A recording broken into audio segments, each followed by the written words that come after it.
5, 1, 2, 3, 4, 5. Ya, makanya di sini ada number komponennya ada 5. 1, 2, 3, 4. Karena menggunakan variabel 5, variabel 1, variabel 2, variabel 3, variabel 4, variabel 5. Nah, masing-masing variabel ini itu saya cari nilai eigenvalue yang ternyata tertinggi itu di sini. Ini sama 3 sebenarnya di atas 1. Ini nanti saya gunakan 2. Nah, nilainya akhirnya yang saya gunakan kita ngomong 3 karena kenapa di atas 1, yang di bawah 1 nggak saya gunakan. Yang ini berarti nggak saya gunakan.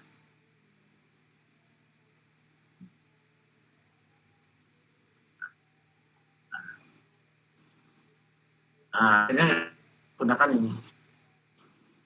Nah, kalau secara logika, kalau 5 direduksi menjadi 3, berarti kan 2 hilang. Yang keempat sama. Itu sudah pakai ini. Ya. Tapi hilangnya 4, 5 itu tidak mempengaruhi informasi. Walaupun tidak mempengaruhi, dia tetap 5 bacanya. Maka setiap variabel, setiap number komponen itu mempunyai hanya faktor terloading adalah urutan dari masing-masing variabel 5 tadi. Urutannya beda-beda, sama lihat. Saya tuh setiap menentukan rumah rusak ringan yang saya gunakan itu variabelnya ini. Kondisi bangunan, fungsi bangunan, struktur bangunan, fisik bangunan, dan komponen support lainnya. Ini yang saya gunakan. Iya, ternyata kenapa saya menggunakan ini, Pak? Ternyata nilai G-nya itu tinggi. Saya nggak tahu, ternyata nilai nilainya ini. Waktu saya buka di coding pitch-nya, saya menampilkan waktu ada revisi. Ya. Terus yang kedua, itu tambah jelek ini. Tambah jelek. Keempat tambah jelek urutannya. Masa melihat buat tingkat kerusakan bangunan, masa lihatnya, nah, kan harus tahu kondisi bangunannya berapa, bebannya berapa, tutup berapa, dan sifat berapa. Ini adalah poin terakhir. Ini, ya. Ternyata di sini di variabel kedua itu beda lagi faktor loadingnya, urutannya beda. Tambah jelek Pak, iya tambah jelek. Bandingkan pertama, bandingkan aja nilai eigenvalue-nya 85 banding 9, berapa kali lipat, hampir 10 kali lipat. Intinya pasti berubah lah, logis ini. Makanya saya tadi ngomong, itu sebenarnya tidak membuang iterasi, tapi dia mengkapsulasikan apa variabel menjadi agar kelihatan kecil dan mudah dibaca. Yang ini juga beda lagi. Paham ya? Jadi itulah PGA kering yang saya buat. Jadi ternyata untuk membuat kelas baru itu bisa mengembangkan dari PGA yang selama ini untuk reduksi data itu bisa dikembangkan menjadi sebuah cluster metode cluster baru. Nah ini saya sampai dari sini akhirnya saya munculkan nilai number komponennya sama variannya. Terus di sini muncul visualisasinya sampai cluster kelihatan. Nah dari cluster kelihatan tadi ya kan 3, saya akan ambil 2 ya komponen itu T2, saya visualisasikan 2 dimensi, distribusikan nilainya apa, ini nilai dari distribusi yang di atas, nilainya berapa. Setelah nilai selesai, nah saya munculkan nilainya. Nah, ternyata keluar standar ini. Nah, keluar standar ini, ya, terus saya validasi. Yang validasi di sini saya validasinya dengan API. Nah, validasi, ternyata hasilnya sama persis. Bahkan saya validasi validasinya papernya orang, namanya Tropoli. Nah, saya validasi namanya Tropoli. Nah, di Tropoli itu sama, Tropoli juga melabelkan sesuatu, tapi Tropoli ternyata datanya adalah supervised. Jadi dia klasifikasi. Kalau saya clustering, datanya unsupervised, saya tidak tahu data itu rusak ringan, sedang atau berat. Nah, akhirnya saya determinnya itu ya, saya bisa memunculkan 3 kelebihan dari tab saya, ya, 1, 2, 3 dibandingkan per hampir sama yang akhirnya Q1 juga, tapi punyanya orang Spanyol. Akhirnya saya bisa mematakan kalau punyanya dia adalah supervise, kalau punya saya adalah agen supervise. Simple, simple banget. Tapi untuk mengklasternya adalah menggunakan titik ya. Semuanya kan menggunakan titik sinyal titik kayak gini. Informasi rumah rusak dengan sedang berat itu dilihatnya adalah dari titik terbesar mana yang kena titik besar di atas 2. Kalau di atas 2 lebih banyak titiknya berarti rusak berat. Kalau antara 0 sampai 1, 2 itu berarti rusak sedang. Kalau di bawah 0 berarti rusak. Jadi dilihatnya titik dari data ini titik. Paham ya? Nah, itu saya kembangkan lagi inputnya di nah,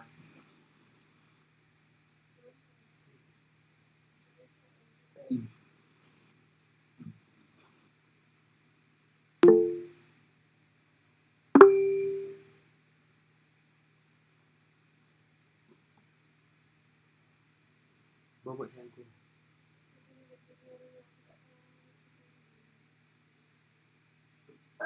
Izin Pak, itu tadi dari penjelasan jenengan tadi yang nilai di bawah 4 berarti gak masuk di gambar scatter plot barusan Pak ya? Saya 4 belum nemukan ya Pak? Enggak, yang nilainya di bawah 1 berarti kan enggak dimasukkan Pak ya? Enggak masuk di klaster yang ya yang ini Pak. Yang di bawah 1 enggak masuk. Masuk sedang Pak. Oh, masuk sedang. Nah itu Pak saya enggak. Maksudnya Pak ya? Ini ya Pak Yarkoni. Iya, ini. Nggih, namanya kan gini Pak. Ini sedang Pak. Data di klaster jadi 3. Nah, yang 100 itu Pak, itu kemana Pak? Kan kendaraan jenengan nggak hilang gitu loh Pak. Oh itu. Nggih. Maksudnya gimana tadi Pak? Yang jenengan bilang kan ulang-ulang ada 1000 data, kita klaster oke jadi 3 namanya. Berarti ketemu kan 900 namanya. Nah, yang 100 itu kan nggak boleh hilang. Kalau orang nggak mungkin katakan hilang, padahal masuk di klaster mana itu Pak, saya yang masih bingung.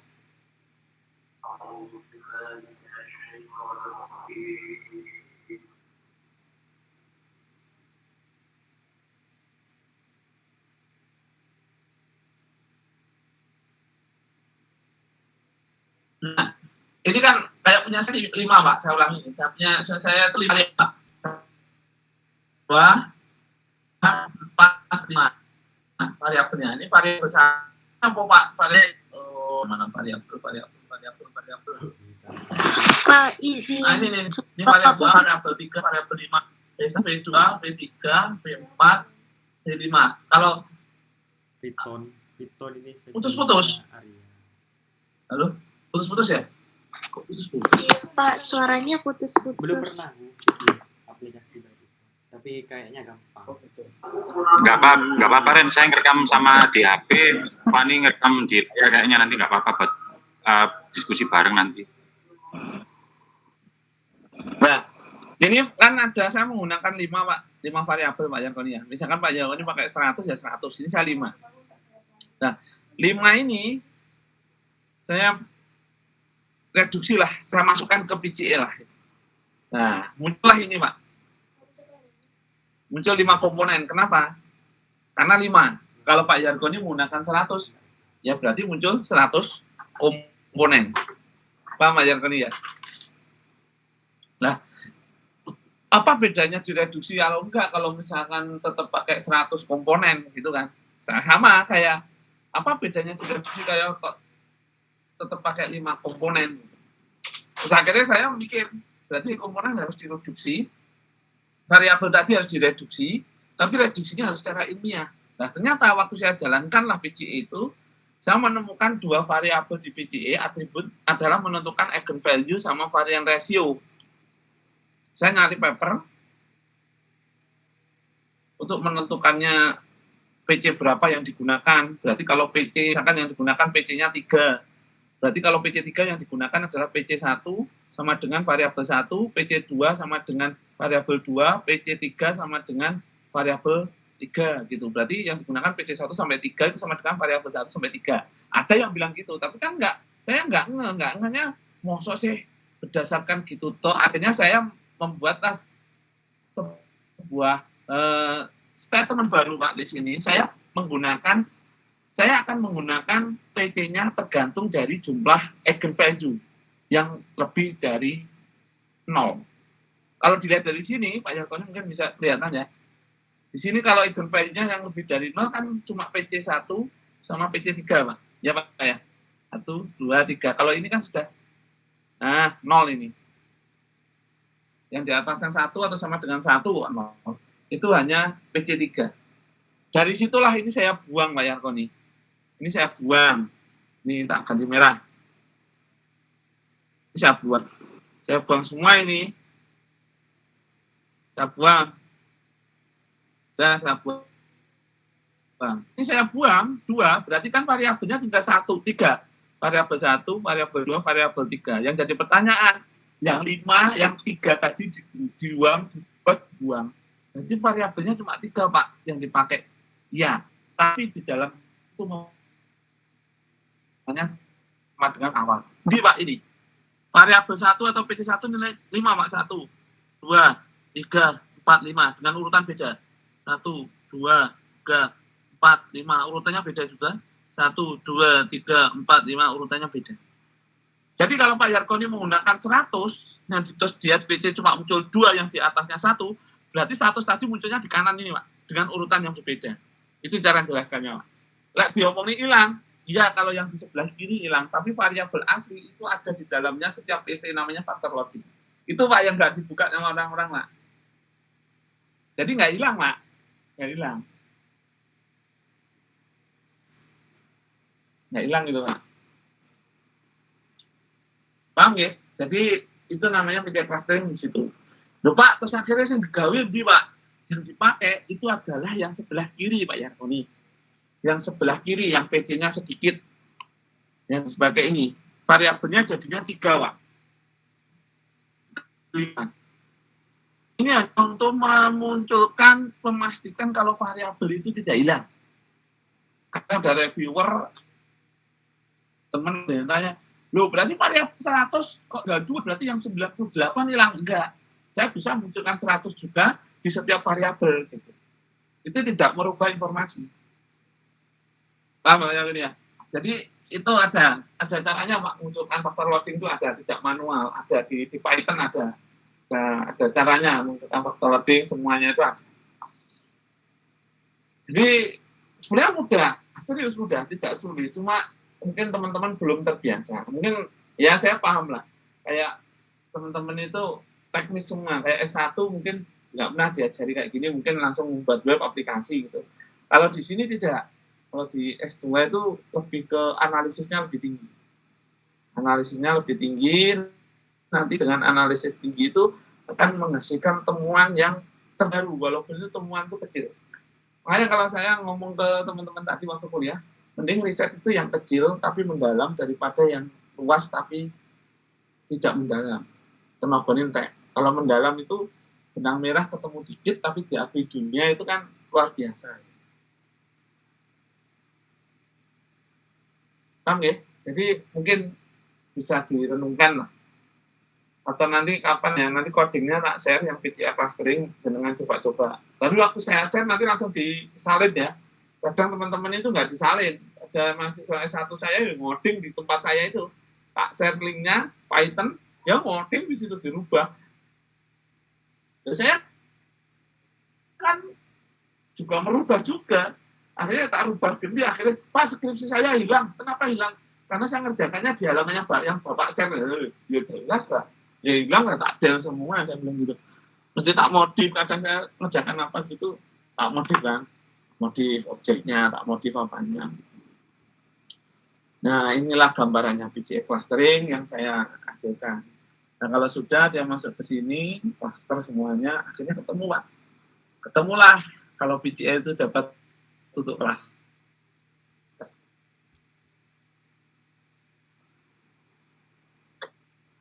Oh, saya nemukan ini berhari-hari Pak Yarkoni. Bahkan saya harus rela, saya masih kelingan itu, hubungi istri saya, ruangan, HP tak taruh jok, saya tuh kelingan di tengah hutan mau nulis sesuatu. Kalau nggak salah figur 8 ini. Ingat saya. Itu saya berhenti Pak ya tadi. Saya gambar di kertas itu. Di otak saya sudah mikir, ini nanti harus gini gitu. Rumah dari rumah nanti kalau nggak gitu kan lupa. Akhirnya ya sudah saya implementasikan. Nah ini saya, ini saya bandingkan PC1, saya ini membandingkan ini PC1, PC2. Nah saya bandingkan. Bagusan mana? Berdasarkan target. Ternyata bagus PC1. PC2 jelek. PC2 sama jenengan lihat, lu nggak teratur. Kalau PC1 teratur banget. Tuh teratur. Ya kan? Nah, secara numeriknya PC1 itu emang nilainya itu tinggi eigen value-nya 85. Eigen ini PC2 9, PC4, PC3 4. Berarti semakin tinggi eigen value-nya itu bagus clustering. Gitu. Caranya ngitung sebenarnya gitu. Ini tugas saya adalah mencari evaluasinya saya belum. Evaluasinya masih menggunakan nol. Ini yang saya temukan semakin tinggi eigen value-nya itu semakin bagus nilai clusteringnya. Itu aja sih. Ini eigen value-nya berapa? 85 berarti 85%. Ini saya tanya sebenarnya persen Pak eigen value, tapi saya nggak ngasih. Karena rata-rata jarang yang menyebutkan persen itu di varian ratio. Gitu ya. Mungkin yang bingung pasti bingung karena memahami paper saya kayak paper itu jangan dibaca memahami rumus. Nah, yang tanya Pak, rumusnya saya bingung ya dengan itu rumus asli bawahnya PCA.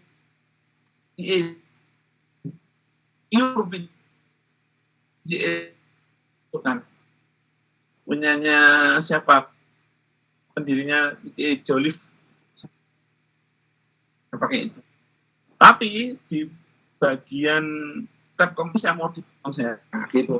Bukan ayo dengan kayak gini nulis kayak gini pasti bisa lah, nggak sulit, tinggal ngumpulkan niat selesai. Nah ada lagi? Izin Pak, saya kalau Pak datanya nggak harus banyak, nggak apa-apa ya. Kalau banyak kayaknya variabel jadi banyak nih Pak, urutannya kan itu kemarin yang tadi itu kan urutannya kan nggak beraturan jadinya kan Pak ya. Datanya jenengan berapa Pak Yarkoni? Ya kalau data mungkin 1.500-an Pak. Loh Pak Yarkoni lihat data saya berapa?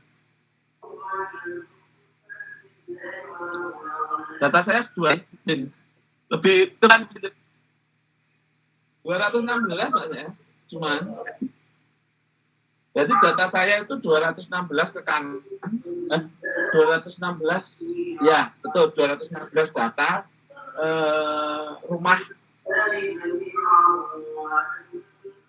pasca bencana alam. Dan data itu sudah memiliki kriteria, 5 kriteria tadi sudah sudah lewat processing macam-macam ini. Nah itu yang kita gunakan itu. Makanya di sini saya tulis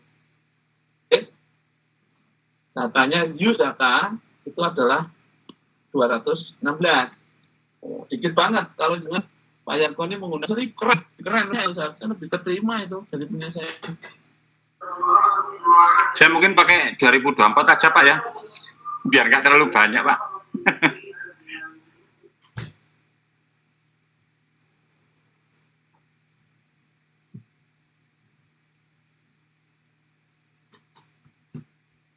Top.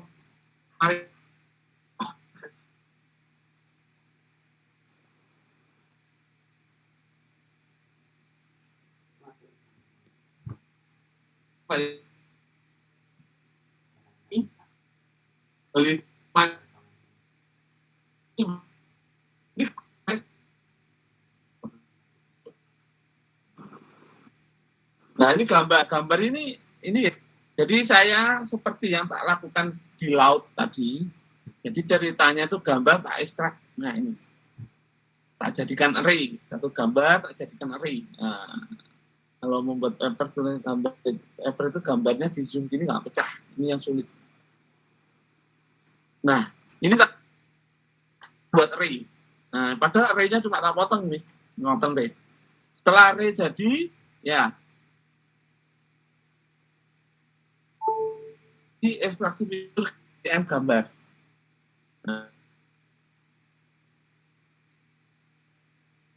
Nah, setelah jadi saya masuk. Nah, angle itu dengan klik angle sama distance, itu sudut dan itu adalah jarak. Punya bahasa saya menggunakan banyak 1, 2, 5, 6, 7, 8. 8 sudut dengan 1, 2 jarak. Jadi gambarannya itu gini Bapak. Saya gambar di sini. Gambar titik gini. Nah, saya mengartikan gambar ini dari sudut 8 sudut yang berbeda. 2, 4, 6, dan jarak setiap pixel, misalkan di sini ada pixel lagi, jaraknya saya hitung 2 kali, ada yang setengah, ada yang 1. Jadi saya geser gitu. Ada yang tak geser ke sini, berarti jadi setengah. Kalau tak geser ke sini, berarti jadi 1. Jadi geser-geser. Itu 8 kali. Kalau di sini ada berapa pixel, tinggal kalikan. Itu satu gambar. Makanya paper saya keterima, kan saya menjelaskannya gitu. Nah, ini satu gambar. Saya dengan Pak, sebenarnya pakai data berapa? 1. Nah itu Pak, 1. Paper saya itu datanya 1 ini gambarnya. Keterima Pak, loh ini bukti tak bayar ya. Tombol nih, ya nulis. Teman-teman. Nah, satu gambar itu kalau diolah benar dengan CM ya. Upaya lo ini katanya sih banyak gambar. Kalau 2, 3 gambar. Nah, dari sini akhirnya kelihatan paling bagus itu adalah saya yang ini kan varian rasio, ini pakai varian rasionya berapa? Kelihatan hasilnya sampai hasil. Loh, ini validasinya saya validasi dengan